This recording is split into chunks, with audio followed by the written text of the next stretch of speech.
Merci de rallier ce numéro du lundi de Actu et Débat. Certains partis politiques de l'opposition béninoise, désormais coalisés, nous en parlerons. Nous évoquerons également d'autres sujets. Le Bénin exportateur pétrole à partir de 2025. Nous parlerons également de la cité ministérielle qui sera bientôt réalité au cours de nos échanges. Nicolas Sokwetin et Julien Droquetti sont déjà au rendez-vous. Mesdames, Messieurs, merci de vous installer.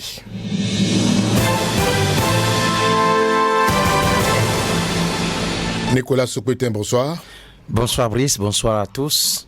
Les partis et mouvements politiques d'opposition au Bénin ont mis ce week-end officiellement en place un creuset dénommé cadre de concertation de l'opposition. Certains acteurs de l'opposition représentés ont tenu l'Assemblée générale constitutive du cadre. Bonne initiative, Nicolas Sokwetin. Oui, il faut rappeler qu'avant les partis de l'opposition, c'était déjà d'abord les partis de la mouvance. Et quand vous êtes dans un combat et que votre adversaire use de Les partis de la mouvance se sont coalisés. Bière et non, BR et UP. Il reste d'autres partis qui ne sont pas... Non, qui n'étaient pas au rendez-vous. Non, de toute façon, c'est les deux plus géants de la basse-cour. Mouvance, oui. Donc, quand les deux là se mettent ensemble, on sait déjà quelle force ça donne. Et donc, quand votre vis-à-vis use des stratégies pour aller en combat avec vous-même, vous devez chercher donc les voies et moyens pour contrecaler. Redimensionner votre lutte. Ça, c'est exactement ça. Donc, les partis de l'opposition n'avaient pas d'autre choix que de se mettre ensemble, encore que la lutte, elle sera âpre et très longue, vu les péripéties, vu les embûches qui barricadent la rue, la voie. Pour eux, c'était important de se mettre ensemble et de mener notamment de durs combats par rapport à ce sur quoi nous avions débattu la dernière fois, à savoir le code électoral. Et les stratégies à mettre en place ne peut se faire avec un seul parti politique pour que véritablement aller au charbon. Parce que l'histoire de 20%, je crois que quand ça cogite dans le camp gouvernemental, ça ne devrait pas rester bouche bée, muet de l'autre côté. Et donc, je crois que c'est déjà un début de réflexion. Se mettre ensemble, c'est vrai que ça ne suffit pas de se mettre ensemble. Quand on est ensemble, il faut encore redéfinir les bases du commun accord, les bases du vivre en commun pour véritablement aller au combat. La grosse interrogation, le gros problème au niveau de l'opposition béninoise, c'est bien cela. Est-ce qu'on réussira enfin à véritablement trouver une union sacrée autour d'un idéal pour lequel on se bat, autour d'un idéal pour lequel on se bat dans les stratégies de conquête du pouvoir. Parce que 2026, ce sera de lourd, comme l'a dit quelqu'un. Il va falloir que cette union retrouvée, en tout cas cet accord qu'on est en train de prévoir au niveau de l'opposition, que ce soit une réalité et que par la suite, quand on se met ensemble, il faudrait maintenant que l'on fasse taire ses égos, l'on fasse taire ses intérêts égoïstes, personnels, et considérer un seul idéal qui est la conquête du pouvoir, qui est de riposter face aux stratégies du camp adverse pour véritablement avoir le dessus, parce que c'est de ça qu'il est question, qu'il sera question pour eux. C'est vrai que de par le passé, on a vu des unions de l'union au niveau de l'opposition, mais ça n'a jamais été une union véritablement sacrée. Je veux vous rappeler certainement de l'un dans ce pays. Union fait la nation. Union fait la nation. On sait comment ça a terminé. Même en pleine campagne, vous vous souvenez de cette fameuse présentation de quelqu'un, d'un autre dont je ne parle pas ici. Vous le connaissez certainement. De l'autre côté du plateau d'Abomey. Je pense que ce ne sont pas des façons de faire qui avaient véritablement permis à l'opposition d'aller loin.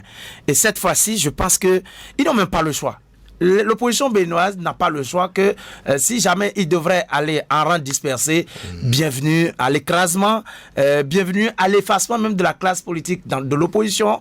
Et donc, ces stratégies de la part donc, de ces hommes politiques, et moi j'apprécie ça à sa juste valeur, mais je pense que pour que cela soit une réussite dans les stratégies pour la conquête du pouvoir, pour que cela soit une réussite, il faudrait, d'autre part, après l'union, que les uns les autres fassent taire, comme je le disais tout à l'heure, leurs égos, leurs intérêts personnels, ce qui malheureusement ne manque pas. Et malheureusement, on en aura encore une fois. Et dans les jours à venir, vous entendrez encore peut-être d'autres sons de cloche qui contestent cet accord ou qui ne sont pas d'accord avec tel propos tenu ou telle annonce de telle ou telle partie de l'opposition.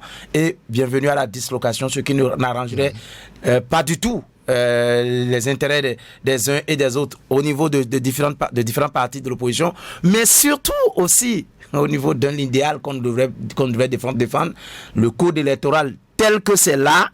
Si on ne s'unit pas physiquement, spirituellement, on ne s'unit pas autour d'un idéal qu'on défend. Spirituellement également. Ah ben oui, parce que je vous ai dit, ce qui va se passer en 2026, ce sera du lourd. Et donc, aucun moyen ne sera négligé. Et la mobilisation, parce que ce qui fait défaut au niveau de cette classe politique de l'opposition, à qui l'on reproche beaucoup de choses, il y a une chose fondamentale, c'est leur manque de présence, leur absence dans la sensibilisation du peuple. Depuis le début, en mars 2023, où ce code électoral a été, mars 2023, où le code électoral a été révisé, après les communiqués, après les rencontres avec le chef de l'État pour discuter d'un certain nombre de questions, paf, c'est fini. Il n'y a que la société civile qui est sur le terrain. Il n'y a que les congrégations religieuses qui mènent le combat. Mais cette classe de l'opposition, elle est amorphe. On ne laisse ça véritablement pas. Sauf maintenant qu'ils se disent qu'il faille se mettre ensemble. Et là, se mettre ensemble, ce serait dommage et dommageable. Est-ce que vous avez l'impression que le regroupement est sincère ou bien c'est une union de façade? Est-ce que vous avez l'impression qu'ils sont sincères? Encore déjà qu'hier, là, il n'y a que certains partis de l'opposition, il n'y a pas l'ensemble, l'entièreté. Malheureusement, c'est cela que je tentais de soupçonner tout à l'heure, pour dire qu'il faudrait que l'union ne soit pas une union de façade, que ce soit une vraie union. Et là, c'est ça que je disais tout à l'heure, que ce soit seulement physique, spirituel, mais tout ce qui devrait se faire pour que l'union soit véritablement pour défendre un idéal, comme par exemple obtenir la révision de ce code-là, comme par exemple faire en sorte que qu'en 2026, l'opposition soit plus que jamais forte pour aller à la conquête du pouvoir. Parce que quand vous êtes de partis politiques et qu'on devrait pouvoir aller en rang dispersé pour aller face à un pouvoir de la trempe du pouvoir de talon, je crois que ce sera compliqué. Ils le savent et ça cogite de partout. Et le fait déjà on peut déjà remarquer qu'il y ait certains partis politiques qui ne s'accordent pas ou qui ne sont pas présents dans cet accord, je pense que ça n'augure pas déjà d'un meilleur avenir pour l'union de l'opposition. Et malheureusement, on aura à constater les dégâts, ce qui ne serait pas, en tout cas, ce qu'on peut espérer voir du côté de l'opposition au Bénin. Code électoral, rélecture du code électoral, retour des exilés, libération des prisonniers. Ce sont là quelques-unes des préoccupations qui tiennent à cœur à ce cadre. Est-ce que l'opposition a réellement à cœur les préoccupations qui touchent directement au quotidien des Béninois? On a par exemple la vie chère, on a des prisonniers qui meurent dans les geôles, on a la surpopulation carcérale, on a des Béninois, ce qu'on n'a jamais vu ici au Bénin, des Béninois qui meurent au large de la Méditerranée. On n'a jamais entendu l'opposition sur ces questions-là. C'est dommage, mon cher Brice, Parce que, effectivement, et c'est... Peut-être on l'entend à peine. L'un des mots qui mine donc l'opposition béninoise, c'est justement cela. On a tendance à...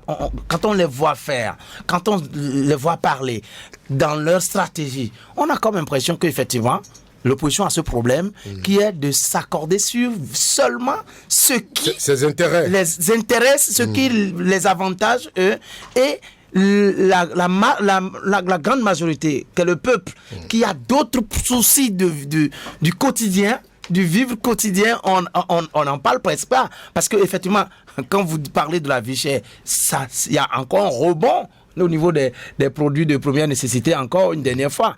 Et là, encore, en temps normal, au cours de cette conférence de presse, on aurait pu entendre l'opposition se prononcer par rapport à ces problèmes. Les exilés politiques...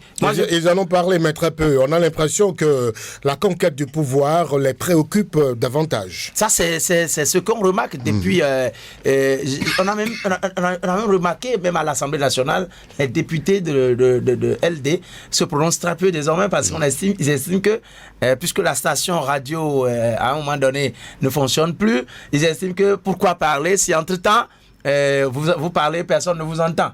Or, il faut quand même donner de la voix, donner son point de vue sur ce qui va se faire à l'Assemblée ou ce qui se fait à l'Assemblée nationale concernant la vie du peuple que vous aspirez diriger. Malheureusement, dans l'opposition, on a ce problème-là.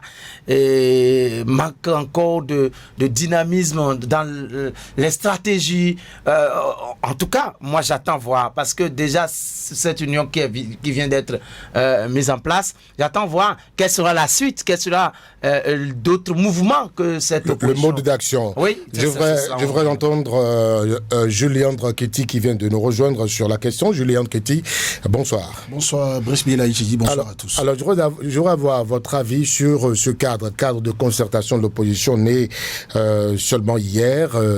Et est-ce que, je posais la question à l'instant à Nicolas, est-ce que vous avez l'impression que la préoccupation, le quotidien des Béninois tient réellement à cœur à cette opposition? Bon, j'ai pas envie tout de suite au premier degré voir les choses sous cet angle-là. C'est pas un péché de leur part que de s'intéresser aux questions électorales. Ce sont des partis politiques. C'est-à-dire qu'il faut pas non plus dire à des gens qui sont des acteurs politiques pourquoi ils s'intéressent à des questions comme le code électoral. J'ai entendu qu'ils disent que le code électoral, c'est leur combat.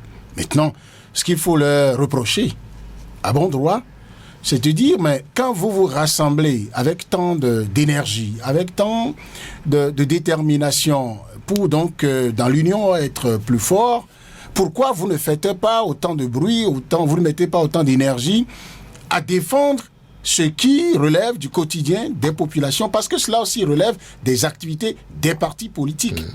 Parce que être parti politique, c'est se forger des carapaces de leaders. Et un leader, c'est celui qui est avec le peuple et non déçu du peuple. Celui qui, avec le peuple, vit et partage les douleurs, les étreintes du peuple avec lui. C'est justement pourquoi ce peuple lui donne mandat après. Parce que le peuple, en lui donnant mandat, c'est parce qu'il constate que celui ou ceux-ci sont rassasiés de solutions à leurs problèmes pour leur bonheur. Le peuple... quand on veut lui parler de code électoral après, le peuple voit ça comme juste un moyen pour lui organiser le moment de sanctions positives ou négatives par rapport à ceux qui sont, qui sont détenteurs de pouvoir public. Mais si ce n'est qu'autour de ça qu'ils sont capables de brandir les muscles, de se mettre ensemble avec autant de détermination, on peut soupçonner que ce qui constitue leur préoccupation majeure, eh bien, ce sont les stratégies qui devraient les amener à prendre et exercer le pouvoir politique. Mais le pouvoir politique qui n'est donné que par le peuple, quand il est recherché dans une dynamique qui ignore les préoccupations directes du peuple, on peut se poser un problème. Mais moi, je ne suis pas surpris. Moi, je ne suis pas surpris. Pas plus tard, non, pas plus tard que sous 24 heures. Il y a 24 heures, j'ai publié une chronique que j'ai intitulée « Au chevet du discours politique » pour montrer que, et ça je l'affirme partout où je suis, que le discours politique est en train d'être assassiné, il faut le sauver. Parce que la politique, c'est d'abord ça. C'est parce que le discours politique de cette opposition-là n'est pas cohérent. C'est parce qu'il n'y a pas une lisibilité dans les actions de cette opposition que ça vous pose un problème. Ça pose problème aux citoyens. Que les citoyens peuvent se dire, mais pourquoi c'est maintenant qu'ils se mettent ensemble comme ça? Et pourquoi c'est seulement autour du code électoral et des perspectives des élections de 2026 que eux, ils sont capables de se mobiliser comme ça? Pourquoi ils ne se mobilisent pas lorsque nous disons que il y a inondation quelque part? Pourquoi ils ne se mobilisent pas autant lorsque nous disons que il y a des problèmes à régler dans l'école? Le gouvernement fait son travail. Une opposition, quel est son rôle? C'est d'animer la vie politique et d'attirer l'attention du gouvernement sur ce qui est moins bien fait et de proposer. Et ça, on ne voit pas de proposer des alternatives, d'accord, pour améliorer ce qui se fait et se positionner comme une alternative à la gouvernance en place. Mais on n'est pas en face de ça. Donc le peuple n'est pas capable de savoir de quoi ils sont en train de parler. Et vous allez voir, faites un micro-trottoir dans la rue, si vous interrogez 100 Béninois, 99 vont vous dire, bon, ça fait leur problème là-bas, les politiciens là, ils veulent, c'est leurs intérêts, c'est comment se remplir la poche, eux aussi, c'est comment devenir député. Parce que les citoyens ont l'impression comment devenir président de la République. La politique se désintéresse de leur quotidien. Il y a un fossé extraordinaire. Et vous voyez que, et ça je l'ai développé dans ma chronique, ceux qui sont plus enclins, on en vient à penser à juste titre que ceux qui sont plus enclins à gagner les élections ou bien à être vus comme des acteurs politiques majeurs, c'est bien ceux-là qui font le choix délibéré pour la plupart de s'allier au mensonge, à la roublardise, parce que le peuple étant laissé dans l'ignorance pendant très longtemps, voilà, on préfère qu'il soit dans cette ignorance-là, mais avec la technologie aujourd'hui et avec le travail d'éducation que les médias font, le peuple n'est plus aussi dupe que ça. Quand vous avez une opposition à un gouvernement de Patrice Talon pour qui les actions parlent plus que même les discours, qu'est-ce qu'il faut faire? Le peuple veut savoir qu'est-ce que cette opposition-là propose en lieu et place de ce qu'on a dit qu'on va faire pour la population et ce que Talon fait pour la population. Qu'est-ce que ce peuple-là, cette opposition propose pour que le peuple soit mieux loti que ce que Talon lui fait actuellement avec son gouvernement. Pour même les élections, parlons même du code électoral, ceux qui sont en train de dire, le code électoral qui est élaboré, qui est en vigueur actuellement, qui fait que tout acteur politique doit devenir fou du travail de terrain. C'est-à-dire que vous savez que vous allez aux élections. Si le code reste en l'état, vous devez vous réussir à être en capacité à vous frapper les 20% et plus dans les 24 circonscriptions électorales, à moins dans quelques cas de se faire racheter par le mot d'accord de gouvernement, de gouvernance qu'il faut faire en amont. Et puis après, ça donne envie à quelqu'un comme moi de dire, mais désormais, le choix des candidats dans les partis politiques va se faire de façon plus vraie. C'est-à-dire qu'on ne serait plus à la tête du client parce que c'est forcément celui qui est le plus populaire, le plus proche du peuple dans cette circonscription électorale que le parti choisira. Mais au-delà, c'est à l'Assemblée nationale que ça se joue. Si la classe politique, cette opposition-là est capable d'influencer l'Assemblée nationale pour que la majorité des députés puissent dire « Ah, ce code électoral, nous le révisons encore pour qu'on puisse faire autrement. » Mais puis ça va se faire. Mais le regroupement qu'ils sont en train de faire là, non seulement c'est déconnecté avec les préoccupations du bas peuple, mais ensuite, politiquement, je ne suis pas en train de lire ça. Politiquement, je ne suis pas en train de lire ça. Et puis les querelles internes à cette opposition elle-même, rien ne me montre que c'est en train d'être cimenté, en train d'être réglé. Est-ce que vous avez vu présente dans cette affaire-là FCBE, je ne sais pas, peut-être que ça m'a échappé. Est-ce que vous avez l'impression que les autres partis dits de l'opposition qui sont autour des démocrates là, ce qu'ils sont en train de faire, ça va durer 6 mois? On a vu d'autres expériences ici. Je ne veux pas être l'oiseau de mauvais augure, mais je dis, ces gens de regroupement, on en a vu. Et on attend de voir si ça ira loin, mais complètement loin des préoccupations de la population et politiquement illisible. Non, moi, je pense plutôt que se mettre ensemble, c'est un idéal. Parce que en rang dispersé, l'opposition n'a toujours pas la force qu'il faut pour... Mais qu'est-ce qu'elle peut réellement, ce cadre, cette coalition, pourra-t-elle réussir à faire fléchir le camp d'en face? Ce que moi je dis, c'est que cet accord de gouvernance qui peut être signé entre ces partis de l'opposition pourrait peut-être permettre d'avoir plus d'impact sur dans les sensibilisations qu'on pourrait faire au niveau du bas peuple, pour faire donc une mobilisation qui permettra en tout cas mieux faire comprendre le danger qui nous guette au niveau du code électoral aux uns aux autres dans les contrées, dans les villes et villages de notre pays, et qu'au moment opportun qu'ils se lèvent pour parler d'une seule voix, d'une seule et même voix, pour dire que ceci, si nous laissons cela en l'état, il y a un problème au niveau des élections que nous organiserons, et pour cela, je crois que on ne devrait laisser nulle part où la main ne passe et repasse au niveau de ces partis de l'opposition. Moi, je pense que se mettre ensemble, c'est une bonne chose. C'est déjà un pas. C'est déjà un pas. Mais là aussi, c'est peut-être là je rejoins M. Jules Kitty, vu les expériences que nous avons vu passer, on a tendance à penser que ce n'est pas du sérieux. Et là, c'est donc une invite à cette classe politique de l'opposition qui devrait pouvoir être sincère envers elle-même, cette classe-là, pour véritablement se mettre ensemble pour une fois de bon. Parce que le code électoral, moi je suis désolé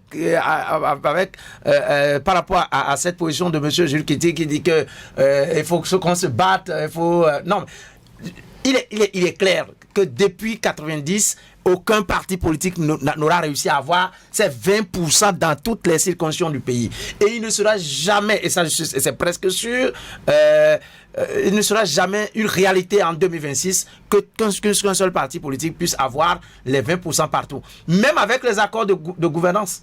Moi, j'attends voir. Mais là, pour éviter tout problème, pour éviter tout conflit, tout ce qui mettra le Bénin, encore une fois, dans l'impasse. Qu'est-ce que vous appelez impasse? Mon cher, ne vous faites pas peur. Mon cher Jules, en tout cas, moi, vous ne me faites pas peur. Non, les gens je vous rappelle que je suis légaliste sur les bords. Est-ce que le code électoral est voté par une assemblée nationale? Est-ce qu'elle a été adoptée? Est-ce que c'est promulgué? Dans un état de droit en démocratie, on fait quoi? On respecte ça. La charte politique. Si on ne veut pas, on va à l'Assemblée nationale, on modifie. La réforme sur le système. Si vous êtes incapable d'influencer l'Assemblée nationale pour modifier, vous êtes politiquement impuissant. S'il vous plaît, on a vu la réforme du système partisan, ce que ça a donné en 2019. On a vu ce que ça a donné en 2023. En 2021 plutôt. Mon cher Jules, plus clair. Je ne sais pas. La réforme du système partisan, excusez-moi, monsieur Haïtidi, la réforme du système partisan ne se limite pas à une élection. C'est-à-dire qu'il faut comprendre aussi ce que nous entendons par réforme du système partisan. C'est un ensemble, c'est un paquet. Lorsque, par exemple, on a décidé à la veille des élections que les partis politiques puissent avoir des récépissés, leur récépissé, en tout cas, leur certificat de conformité, et que pour cela, on a vu tout ce qui s'est passé. Moi, je pense que pour rien au monde, il ne devrait avoir aucune lettre dans une loi qui présagerait, en tout cas, ou qui suspecterait quelque chose de ce genre-là en 2026. Et moi, je pense que ça, je suis peut-être d'accord avec vous lorsque vous pensez de l'influence que peut avoir un parti politique à l'Assemblée nationale pour changer les décisions. Je suis d'accord avec vous. Mais déjà, lorsque le peuple qui a donné pouvoir à ses députés va se lever derrière ces partis politiques qui se mettent ensemble pour dire ça ne peut pas passer. Ça, ce n'est pas bon pour nous tous. Et là, je pense que si les démocrates seuls devraient aller dans la voie là, ça pourrait ne pas marcher. Et ça n'a pas marché jusqu'ici. Mais pourquoi voulez-vous que le peuple se lève et reste derrière eux s'il ne se préoccupe pas du quotidien des citoyens? Et ça aussi, tout à l'heure. Ils se préoccupent plus de ce qui les intéresse. Ce que vous-même, vous avez reconnu dans ce studio maintenant. Mon cher Brice. C'est ça la dichotomie. Moi, je pense que... c'est vrai, je l'ai reconnu tout à l'heure, que je dénonce ça, je dis que ce n'est pas une bonne chose, pas une bonne stratégie. Pourtant, moi je pense que sous nos cieux, en Afrique, l'opposition, on sait comment elle fonctionne, on sait comment ils avaient l'habitude de fonctionner, et même mieux, lorsque vous questionnez ceux qui sont au pouvoir, lorsque vous questionnez le passé de ceux qui sont là aujourd'hui, on sait aussi comment il se mêlait il se dérangeait pour le quotidien du peuple. On sait. De toutes les façons, je pense que c'était pas... On leur demande juste de faire davantage plutôt que totalement d'accord avec de se limiter au retour des exilés, libération de prisonniers politiques, code électoral. Alors, je voudrais savoir... de se mettre ensemble, encore une fois, moi, je pense que c'est pas une bonne chose, c'est pas ce qui devrait se faire. C'est la sincérité dans l'accord, la sincérité dans l'union. Le fait qu'on doit concorder un idéal que l'on cherche à défendre, je pense que c'est ce qui devrait être demandé à cet accord. On va finir sur le sujet. Je voudrais savoir, Jules, quels impacts ce cadre aura sur le paysage politique béninois, d'aucuns l'ont qualifié d'informel. Est-ce que ça pourrait aboutir à un accord de gouvernance? J'observe déjà que, et ça, je ne sais pas si c'est vrai, le pan d'information que j'ai autour de ce cas de concertation, il paraît qu'il s'apprête même à l'enregistrer, à le faire enregistrer. Je veux bien que ce soit une bonne blague. Je ne sais pas quel sera le terreau juridique qui va porter ça. Parce que les alliances sont interdites dans notre arsenal juridique qui gouverne les opérations politiques et électorales actuellement. Et donc, pendant qu'on y est, vous voulez mettre en place un cadre, il faut pouvoir respecter le cadre juridique qui est en place. Ensuite, sur les idéaux, c'est-à-dire que des partis qui se réclament de l'opposition se mettent ensemble pour défendre des causes données, c'est pas interdit. C'est même souhaitable, comme d'ailleurs les partis de la mouvance présidentielle se concertent sur des questions données pour défendre des idéaux. Mais le problème, c'est quoi? Sur le plan politique, moi, je trouve que ça va juste faire quoi? Ça va donner l'impression aux acteurs de l'opposition que, bon, voilà, on se met ensemble. Ça a toujours été intéressant que des gens se mettent ensemble pour être un peu plus forts. Un seul parti qui va en rang dispersé, quand il se met avec les autres, certainement qu'il se sent un peu plus fort, mais comme particule. Mais non, ça va peut-être réveiller davantage les partis de la mouvance présidentielle également qui vont se dire, ben voilà, l'adversaire, le camp de l'adversaire se concerte pour dire nous serons ensemble pour être plus forts. Ça veut dire qu'il faut davantage raffiner, sophistiquer les armes qu'on a dans la mouvance présidentielle pour contrer ces velléités de l'opposition. Et je dis c'est de bonne guerre. C'est tant mieux pour le jeu démocratique et pour le jeu politique. Mais j'insiste sur quelque chose. Ne répétons pas ce que l'homme de la rue sous-informé dit parfois. Non. Une loi, cher ami Nicolas, une loi élaborée, quel que soit le laboratoire législatif d'où elle est sortie, n'est jamais parfaite. C'est une loi qui tient compte des réalités du moment et c'est quand on la met en application qu'on observe les couacs qu'il y a et c'est pourquoi n'importe quelle loi qui est adoptée prévoit en même temps ses voies de révision. C'est parce qu'on se dit que il pourrait y avoir des aspects de cette loi qui, à l'application, vont poser problème pour le vivre ensemble. S'il y a des aspects qui posent problème, que ces messieurs et dames de l'opposition disent, tel aspect pose tel problème, voici ce que nous proposons. Mais le langage que vous tenez là, ça va que, il faut tout faire de sorte à ce qu'il n'y ait aucun problème qui va faire que nous allons nous fâcher, qui va faire qu'il y aura violence. Qui va faire la violence? Ce sont des êtres humains. Si moi, Julien Kitty, je décide que quoi qu'il arrive, dans un jeu politique, je ne serai jamais celui par qui la violence va venir. Ça ne viendra pas. Et le peuple... qu'il faut revoir les éléments de langage. Oui, le peuple dont vous parlez... On va finir sur le sujet. Impact sur le paysage politique béninois, Nicolas. Impact sur le paysage politique béninois. Très rapidement. En tout cas, moi, je pense quand même que ça va permettre au camp d'en face aussi de pouvoir reprofiner ses plans, comme le disait Jules Kitty. Je pense aussi que ceux qui, même dans cette opposition-là, pensent qu'on pouvait aller en rang dispersé, peuvent aussi décider, pourquoi pas, de rejoindre ce cadre de concertation pour renforcer cette opposition qui en a si tant besoin, parce que face à la machine... Visiblement, vous faites du recrutement pour l'opposition. Non, c'est pratiquement la campagne que vous faites. Non, pour que l'opposition, d'autres acteurs les rejoignent. Non, ce qu'on a c'est juste un constat. S'il arrivait que les acteurs absents d'opposition ne les rejoignent pas. Ah non, mais là, en fait, je dis que un seul hirondelle ne peut pas faire le printemps. Et donc, il serait toujours souhaitable que vu que quelques-uns se soumettent déjà ensemble, il est de bon ton que d'autres les rejoignent. Vous n'avez pas répondu à ma question. S'il arrivait qu'ils ne les rejoignent pas. Non, ce serait dommage. Merci, mon problème. Nicolas Sokoté. Nous allons poursuivre les échanges ici sur Actu et Débat. Je voudrais rappeler aux amis auditeurs qui nous rejoignent qu'ils sont sur Radio Cotonou, la voix des Cotonois, l'émission Actu et Débat. Le Bénin deviendra d'ici 2025 pays exportateur de pétrole.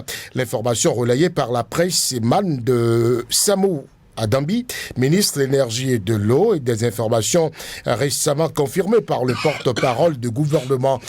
Nous allons proposer à Patrice Bédia de nous rafraîchir la mémoire avec les propos du ministre de l'Eau, suivi ici du porte-parole du gouvernement. L'année prochaine également, je vous rassure que le gouvernement mettra tout en œuvre. Vous commencez par extraire en eau profonde. Nous avons déjà de l'or blanc, mais on aura de l'or noir. Le Bénin. Depuis 8 ans et demi, on y travaille, à travers les textes, à travers des partenaires sérieux. Et maintenant, c'est chose faite.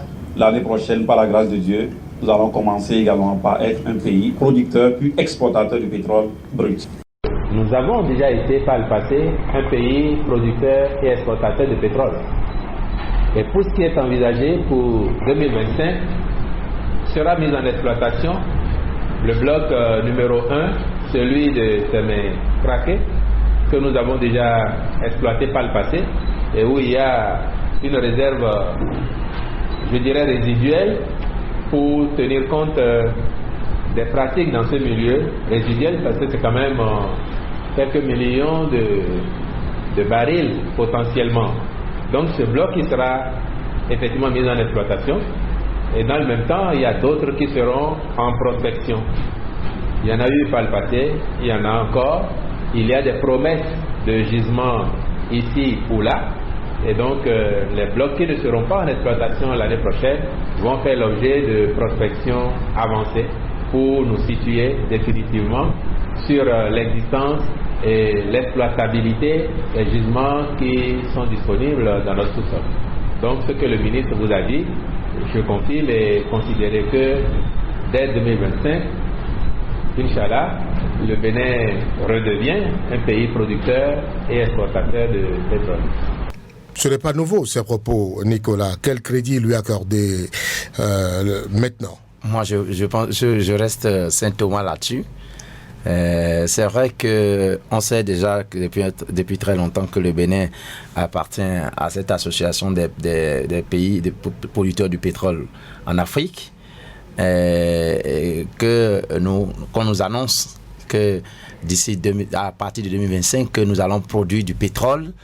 En tout cas, quand on entend cela, on se réjouit. On pense que oui, l'or noir, c'est ce qui produira les milliards dont on a besoin. Vous vous réjouissez, mais vous n'y croyez pas. Mais voilà, c'est ça. Mais ce problème, c'est que on en a eu à entendre de ces genres de choses. On a vu ici un président de la République brandir le liquide dans une bouteille pour parler de l'or noir. Donc, tout joyeux. Mais on sait ce que ça a donné par la suite. On ne nous a même pas montrer véritablement ce qui en a été pour l'exploitation, puisque le porte-parole lui-même en a fait cas tout à l'heure parlant de l'exploitation qui a été déjà faite de ces gisements. Je pense que en 2025 beaucoup de Béninois seront comme moi, en tout cas observateurs, pour voir si effectivement ce sera une réalité. Sauf que moi, mon problème c'est depuis le primaire qu'on nous apprend que le Bénin dispose du pétrole, on a toujours eu du mal à voir qu'est-ce que ça génère pour le pays et même l'exploitation qui a été faite. Toutes les fois que vous voyez les membres du gouvernement ou encore des partis qui ont été au pouvoir parler des recettes du Bénin, on vous dira que le Bénin n'est pas un producteur de pétrole. Pourtant, on sait que le Bénin appartient à cette association des 14 pays producteurs du pétrole au Bénin. Et donc, quand il s'agit pour un certain nombre de qu'on appelle-t-on, de groupes d'individus, en tout cas de groupes d'associations syndicales par exemple, qui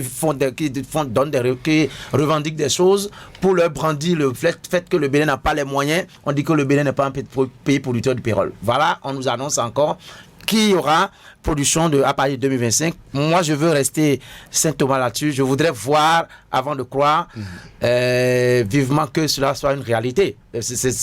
Parce que déjà, quand vous écoutez les propos du ministre et aussi même du porte-parole, vous entendez grâce à Dieu. Inch'Allah, je pense que ça, ce ne sont pas moi. C'est pas véritablement sûr, mais le porte-parole du gouvernement est venu confirmer. Non, lui n'a pas dit parler de grâce à Dieu. Lui-même dit Inch'Allah. Je crois que c'est la même chose. Donc, Julien Kitty, est-ce qu'on rassure de ce que véritablement ce sera le cas en 2026?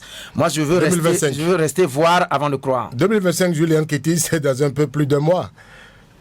Vous êtes Saint-Thomas également? Non, je ne suis pas Saint-Thomas, parce que pour être Saint-Thomas, il faut tenir compte des personnalités qu'on a en face, du régime qu'on a en face.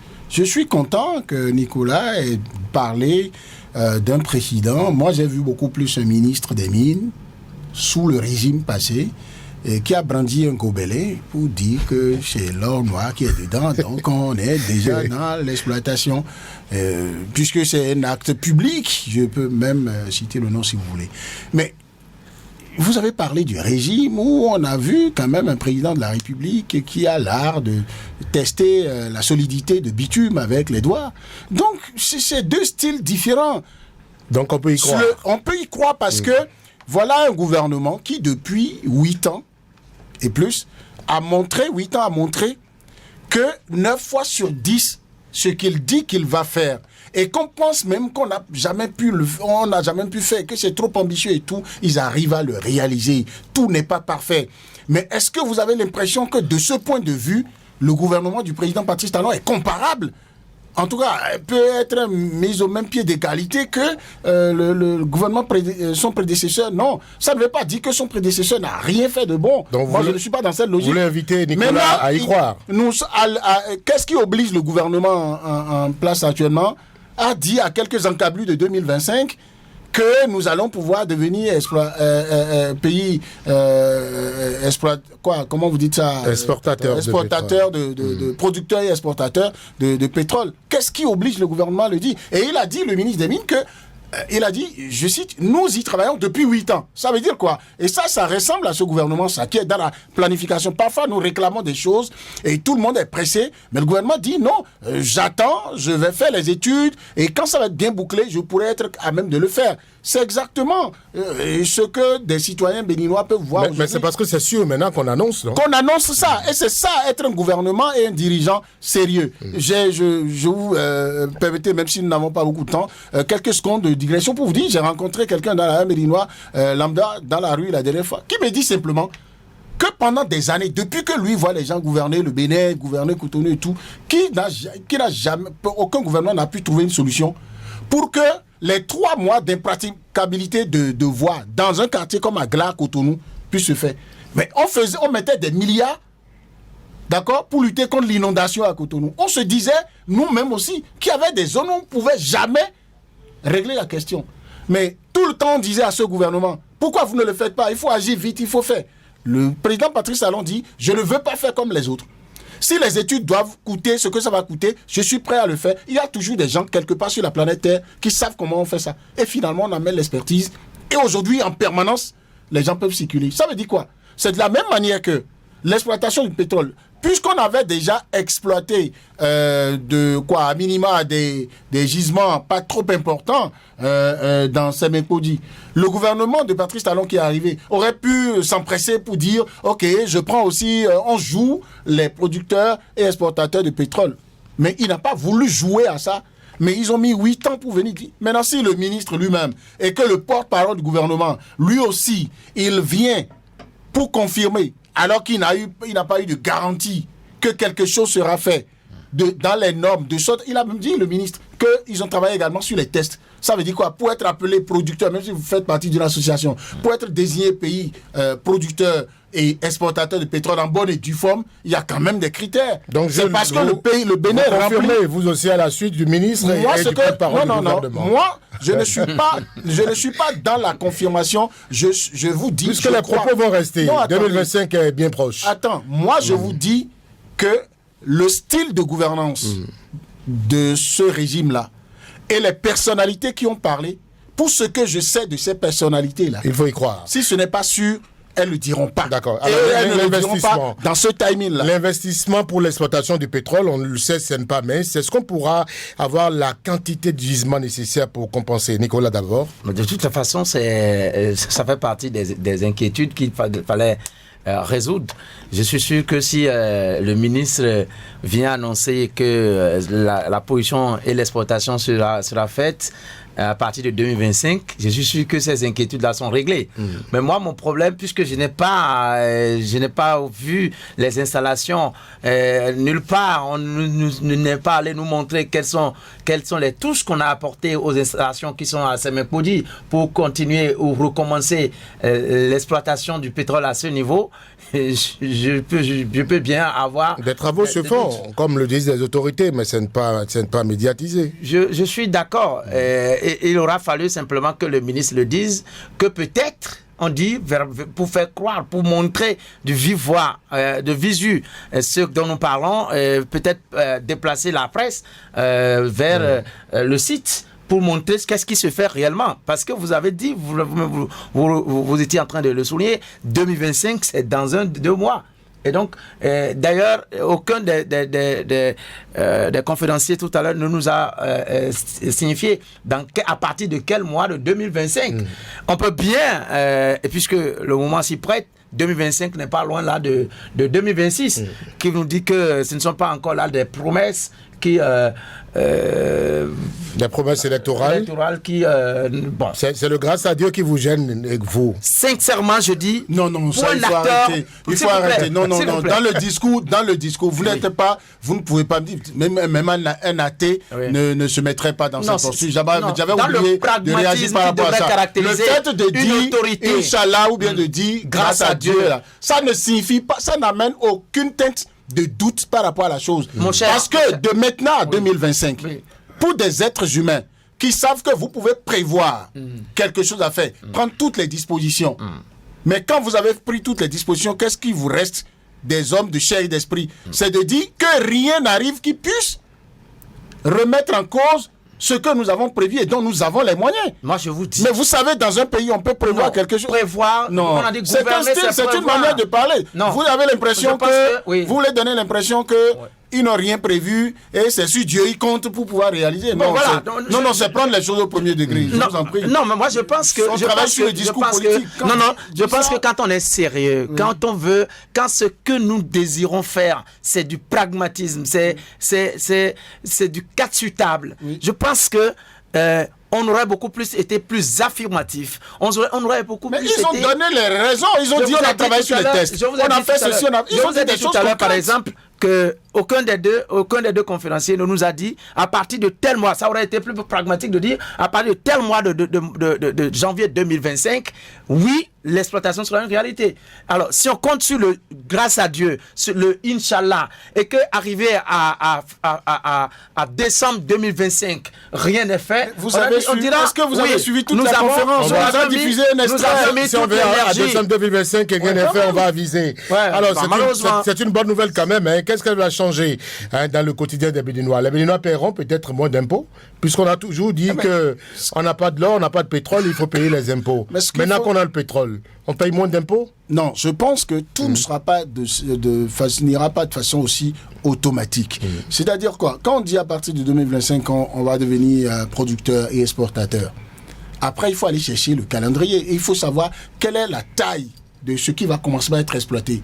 À quelle échéance le Bénin va commencer par bénéficier directement de la manne financière qui sort de cette exploitation, d'accord?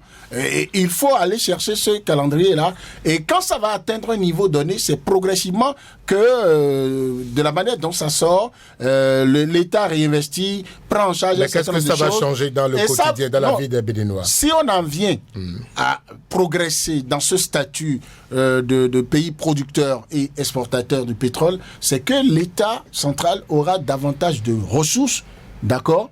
Et ça va alléger un peu l'assiette fiscale pour les populations, parce que tant que le budget national est suffisamment essentiellement financé par le fisc, si on a de l'argent qui sort de l'exploitation de l'or noir, c'est clair, l'État a le pouvoir de renoncer à un certain nombre de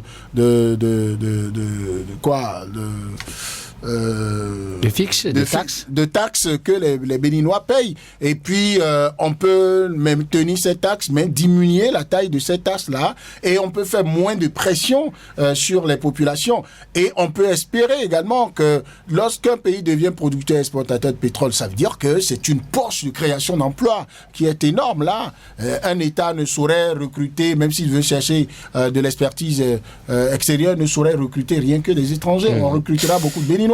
Et puis ça va changer également, ça va impacter également le secteur de l'éducation. Parce que quand un pays devient producteur et exportateur de pétrole, ça veut dire quoi? Tout de suite, ça devrait même venir plus tôt. Je plaide pour que le gouvernement prenne ça en compte. On devrait renforcer les écoles ou les instituts qui forment des spécialistes qui travaillent dans ce domaine pour que, en contact avec les experts étrangers et ceux qui sont déjà au Bénin, et on puisse former beaucoup de jeunes dans ce domaine-là, pour que d'ici 5 ans, 10 ans, on ait suffisamment de spécialistes au pays parce que la taille de l'exploitation, ça va augmenter. Il y a des gisements, des exploitations, des explorations qui vont se faire.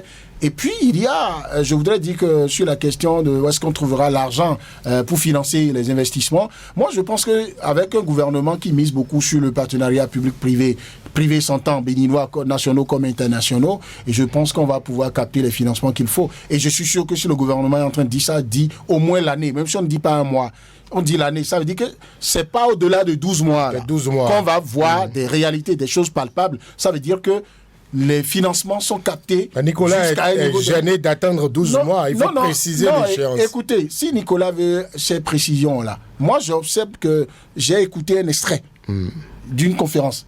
Je n'ai même pas l'intégralité. Je ne sais pas tout ce qui a été dit dans l'intégralité. D'accord? Et pour la réalisation d'une émission, M. Haïtidi, avec toute sa bonne volonté, ne pourra pas nous diffuser l'intégralité au cœur de l'émission. Ça pourrait prendre même toute l'émission. Et donc, il faut aller écouter l'intégralité pour voir s'ils n'ont pas donné de précision. Ensuite, s'ils n'ont pas donné de précision, ce sont des gens qui sont dans des fonctions publiques. Vous êtes journaliste et vous avez la possibilité de les interroger. Vous avez la possibilité de chercher à savoir ça. Et ils sont capables de vous dire, certainement, ils ont un calendrier. 2025, ils savent ce qu'ils doivent faire en janvier, en février et jusqu'en décembre. Merci, Julien Kété. Ça aurait pu être plutôt... Nicolas Sopetin, oui. Inutile de vous poser la question, qu'est-ce que ça va changer dans la vie des Béninois puisque vous n'y croyez pas? Non, c'est pas que je ne crois pas que ça va impacter nous autres. Je ne crois pas à cette réalisation d'ici 2025. Je veux voir avant de croire, c'est ce que je disais. Oui. Mais par rapport à l'impact, par rapport à ce que ça va changer dans le quotidien des Béninois, c'est énorme. Jules Kéti a étalé quelques-uns. Mais je pense quand même que les pays producteurs de pétrole, c'est des pays dans lesquels les populations ont moins de taxes à payer. C'est des pays dans lesquels on investit plus dans l'éducation. C'est des pays dans lesquels l'éducation est presque gratuite pour les enfants. Donc, je pense que si on en arrivait à véritablement réaliser ce rêve, ça devrait pouvoir aider à mieux vivre, à bien-être. Je pense que ça devrait pouvoir être le cas. Mais le problème, Nicolas, on connaît les hommes politiques de chez nous. Dès que ça, le problème, c'est quoi? Non, dès que ça commence par produire, c'est les salaires des ministres, c'est les salaires des députés qu'on augmente, c'est le salaire des préfets. Prions que ça puisse impacter les Béninois. Non, justement. Tant que vous n'aimez pas les prières. Non, on va évoluer dans le débat, Nicolas Sokoto. Je ne vous ai pas coupé. On va dire un mot sur la cité ministérielle en construction. Bientôt une réalité pour boucler. Ces travaux sont en passe d'être bouclés. Donc, c'est une infrastructure qui va concentrer 20 ministères. 20 ministères. Je reprécise, et sur un même site. Le projet a été conçu pour centraliser les cabinets des ministres. Nicolas, je reste avec vous. C'est carrément une révolution de l'administration publique en perspective. Là, il faut féliciter le président de la République. Oui, plus pour... Ça n'arrive pas tous les jours, Nicolas. Non, sérieusement, parce que... Non, ça n'arrive pratiquement pas. Ah oui, pratiquement pas. C'est une première. Quand c'est bien, il faut pouvoir dire que c'est bien. Mais donc, depuis que Nicolas vient ici, c'est pour la première fois que c'est bien. Non, mais c'est... Je pense quand même que l'objectivité qui devrait caractériser un homme de la presse, un homme des médias, c'est quand même de reconnaître le mérite lorsque c'est du mérite.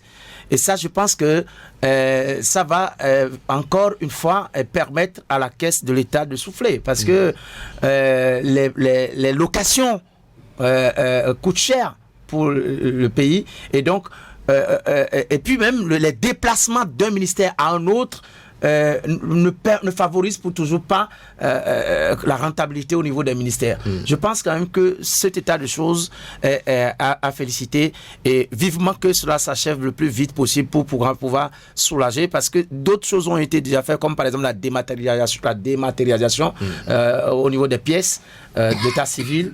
Je pense que dans cette même dynamique, le président Talon aura bien vu juste pour les Béninois.